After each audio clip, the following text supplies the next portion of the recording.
When you live long enough, you begin to notice the way people look at you. Not with cruelty, not always. Sometimes it's softer than that. A tilt of the head, a patient smile, a tone of voice that sounds like it's already speaking to someone halfway gone. I began to see that look in my children's eyes 3 years ago, after my second fall. My name is Margaret Ellison. I am 72 years old, a widow of 11 years, and until recently, I believed that the worst pain I would ever feel was the day we buried my husband, Thomas. I was wrong. The morning of my funeral, I woke up at 6 a.m., as I always do.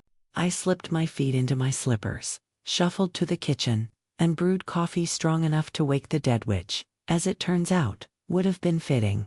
The house was quiet. Too quiet. Normally on Sundays, I'd hear the distant hum of lawnmowers, or the church bells from St. Matthew's down the road. But that morning, there was something different. A heaviness in the air. A stillness. I poured my coffee and stepped toward the front window. That's when I saw them. 3 cars parked along the curb. Black. My daughter Linda stepped out of the first one. She was wearing a dark dress. My son, Peter, climbed out of the second, adjusting a black tie. And from the third car emerged my youngest, Carol, dabbing at her eyes with a tissue. For a moment, I thought someone had died. Then I noticed the folder in Linda's hands. Thick, official looking. They weren't crying. They were preparing. I opened the front door before they could knock. "Good morning," I said, as evenly as I could manage. The look on their faces was something I will never forget. Shock. Pure, unfiltered shock. "Mom," Peter whispered. I took a slow sip of coffee. Last I checked, Linda's eyes darted past me into the house, as if expecting to see paramedics or a body. "We thought," Carol began, then stopped. "You thought what?" I asked. Linda recovered first. She always did. She straightened her spine, forced a tight smile, and held up the folder. "We're here for the estate meeting." "Estate meeting," I repeated. Peter cleared his throat. "You didn't answer your phone last night." I was asleep. We called 3 times. I take my hearing aids out at 10. Carol looked embarrassed. We were worried. I stepped aside and gestured toward the living room. "Well, since I appear to still be breathing, you may as well come in." They walked inside like mourners unsure whether the casket would be open. I noticed something else then. A small sign Linda carried under her arm. She must have pulled it from the car when she thought I wasn't looking. It read, "Ellison Estate Settlement. Not family meeting. Not discussion. Settlement?" As if the matter had already been decided. We sat in the living room where Thomas used to read the newspaper every evening. The sunlight poured across the hardwood floors he had polished himself. The walls still held photographs of birthday parties, graduations, vacations by the lake. Linda placed the folder on the coffee table. "Mom," she began carefully, "we've been talking. That phrase? I have come to learn that nothing good ever follows it." "We're concerned," Peter added. Carol nodded, eyes already glassy. "Concerned about what?" Linda folded her hands. "About you living here alone." I glanced around the room. "I've been alone for 11 years. It's different now," Peter said. "You're getting older." Ah, there it was. "I am older than I was yesterday," I agreed. "Mom," Carol said softly, "after your fall, and then the one before that, I tripped over a rug. You fractured your wrist. I healed." Linda inhaled sharply. "That's not the point. Then what is?" She opened the folder. Inside were printouts, property assessments, market valuations, a brochure for something called Willow Grove Senior Residences. I felt something inside me turn cold. "You've been planning," I said quietly. "We're trying to be responsible," Peter insisted. Linda slid a paper across the table. "The house has appreciated significantly. If we sell now, the return would be substantial." "For whom?" I asked. The silence that followed told me everything. "For the family," Linda said finally. "The family," I repeated. "Meaning you?" Carol leaned forward. Mom, this place is too much for you. It's not safe. The stairs, the yard I manage. Not forever, Peter said. Linda cleared her throat. We spoke with an attorney. Of course they did. He suggested it might be wise to begin transferring assets now. It avoids complications later. Later, I said. When the time comes. The time comes. As if death were a scheduled appointment they were preparing for. Peter shifted in his seat. We don't want chaos when something happens. Something? I asked. You mean when I inconveniently expire? Mom, Carol whispered. Linda's voice sharpened. This isn't about that. It's about planning. For my death. For your well-being, she corrected. I looked at each of them in turn. The children I had carried, fed, nursed through fevers. The children whose school lunches I packed before dawn, whose scraped knees I kissed, whose college tuition their father and I paid in installments over 20 years. They had come dressed in black to divide my life. I'm not dead, I said. No one said you were. You just forgot to inform me of the funeral. Peter stood abruptly. That's not fair, isn't it? I asked calmly. Carol began to cry in earnest now. We're just scared. Of what? Of losing you? Then why are you trying to lose me faster? Linda closed the folder. This is emotional. Let's be practical. Practical? A word that can cut deeper than cruelty. We've scheduled a formal estate planning session for next Thursday, she continued. The attorney can walk you through signing over management rights. We'd handle everything. Bills, maintenance, investments. And I would what? I asked. Sit somewhere safe and quiet until you're ready for the inheritance. That's not what this is. It feels like it. Peter ran a hand through his hair. Mom, you have to admit this house is worth more than you need. Worth more than I need. I looked around again. The kitchen where Thomas danced with me on our 25th anniversary. The staircase where Peter once slid down in his socks and chipped a tooth. The backyard where Linda got married under a string of borrowed lights. How do you measure that? In square footage? In resale value? I'm tired, I said suddenly. Of what? Linda asked. Of being treated like an expiration date. The room fell silent.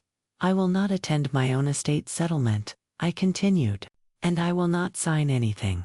Peter's jaw tightened. You're being stubborn. Perhaps, I said. But stubbornness kept food on this table for 35 years. Linda gathered the papers, frustration creeping into her movements. You're making this harder than it needs to be. No, I said softly. You are. They stayed another 20 minutes. Voices rose. Tears fell. Words were said that cannot be unsaid. When they finally left, the sign slipped from Linda's folder and landed face down on the walkway. I watched from the window as they drove away. Then I stepped outside, picked up the sign, and brought it inside. Ellison Estate Settlement. I placed it on the dining table, and I laughed. Not because it was funny, but because it was absurd. That afternoon, I went upstairs to Thomas's study. He had always handled our finances. I trusted him. Perhaps too much.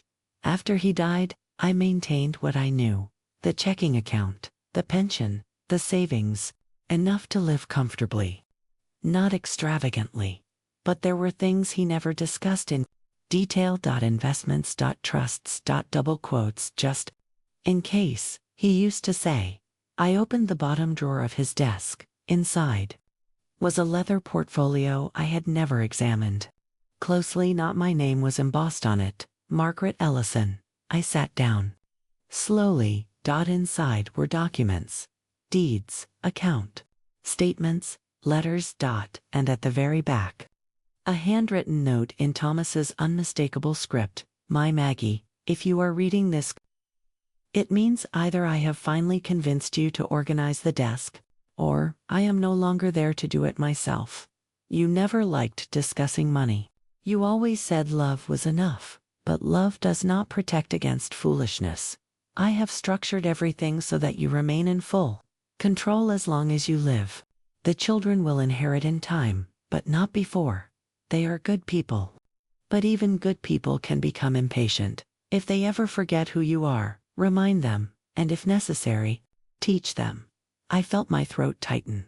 Beneath the letter were documents outlining a trust. The Ellison, Living Trust, primary beneficiary, Margaret Ellison, distribution to heirs. Upon her voluntary instruction or passing, there were clauses, conditions, safeguards, no asset transfers without my explicit written consent, no forced sale of property while I remained mentally competent. And attached was a recent evaluation from our longtime family physician. Conducted quietly 2 years ago at Thomas's request. Mentally sound, fully capable of managing personal affairs. Thomas had seen something, perhaps not malice, but possibility he had prepared. I sat there for a long time. Then I did something I had not done in years. I called a lawyer. Not the one my children had selected. One of my own. Her name was Abigail Turner. Younger than I expected. Sharp eyes. Calm voice. I laid everything on her desk the following Tuesday. She listened without interruption as I described the Sunday morning. The sign, the folder. When I finished, she folded her hands. They cannot force you to sign anything, she said. I assumed as much, and based on these documents, they cannot access the trust. Good. She studied me for a moment. What would you like to do? I thought of Linda's practical tone. Peter's impatience. Carol's tears. They're not evil, I said quietly. Most family disputes aren't. They're afraid of losing control. Abigail replied, yes. She nodded slowly. Then perhaps the lesson is not about punishment. No, I said. It's about understanding. Over the next 2 weeks, I made arrangements. I scheduled a formal meeting. Invitations were sent, not black envelopes. Cream stationery, Ellison. Family gathering. Saturday. Noon. Mandatory attendance. Linda called immediately. What is this? She demanded. A meeting, I said. With whom? With me. Is this about the estate? Yes, she paused. Have you reconsidered? Oh yes, I said. Entirely. They arrived on Saturday in muted colors, though not quite as somber as before. This time, there was no sign, only anticipation. I had set the dining table with Thomas's old china. Lunch was simple. Roast chicken, fresh bread, lemon pie. They looked confused. Are we eating first? Peter asked. Yes, I said. You can't settle a life on an empty stomach. We ate mostly in silence. Then I rose. I believe you came prepared for my funeral last Sunday. I began. Mom, Carol started. I am not finished. They fell quiet. You were afraid. I understand that. Age does that to children. It reminds them of mortality. Linda shifted uncomfortably. But you forgot something important, I continued. You forgot to ask me what I wanted. Peter opened his mouth, then closed it. I am not opposed to planning, I said. I am opposed to erasure.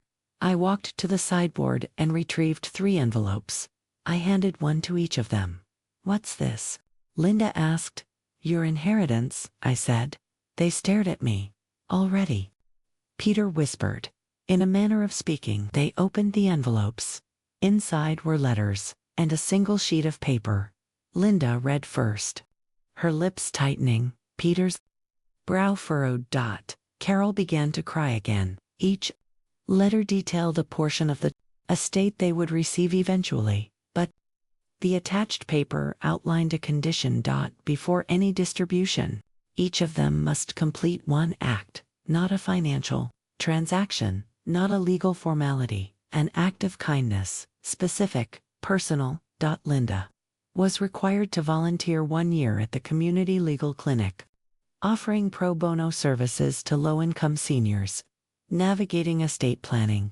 Peter was required to restore the playground at the elementary school where he once attended, using his construction firm's resources. Carol was required to establish A scholarship fund in Thomas's name for students pursuing nursing. These are not punishments, I said softly. They are reminders.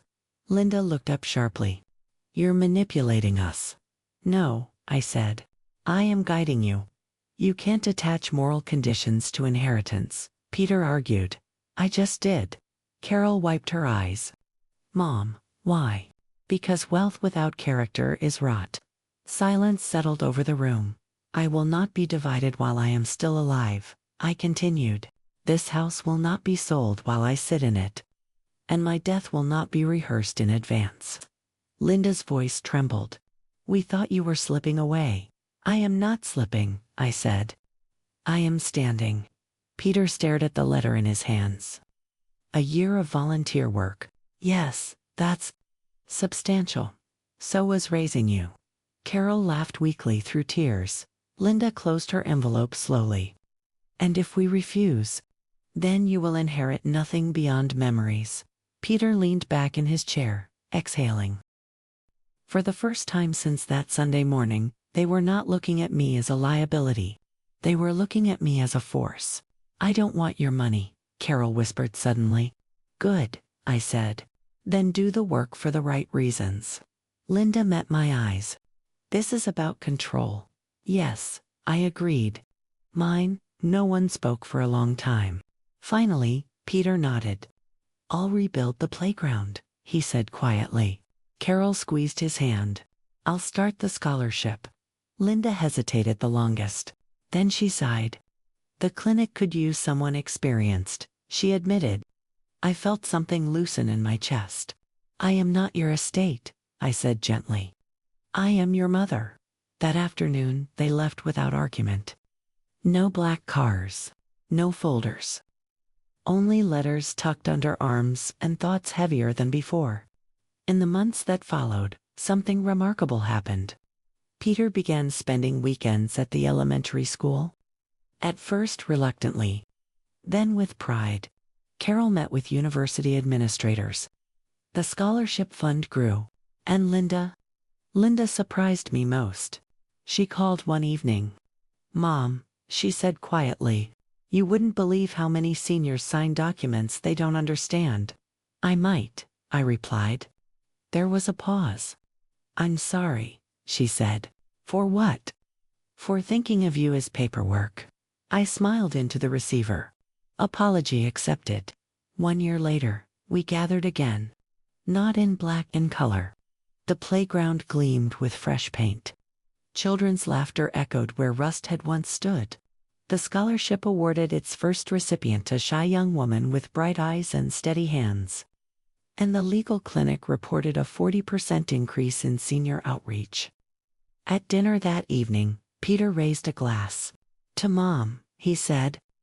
For not dying on schedule. Laughter filled the room. But there were tears too. Because sometimes the greatest lesson a parent can teach is not how to live. It is how to wait. I am still here. Still drinking strong coffee at dawn. Still walking the same stairs they feared. One day, I will be gone. That is inevitable. But when that day comes, it will not be rehearsed. It will not be negotiated. It will not be scheduled between property assessments. And when my children gather, they will not wear black out of anticipation. They will gather in gratitude. Because they will know something they once forgot. I was never in a state to be settled.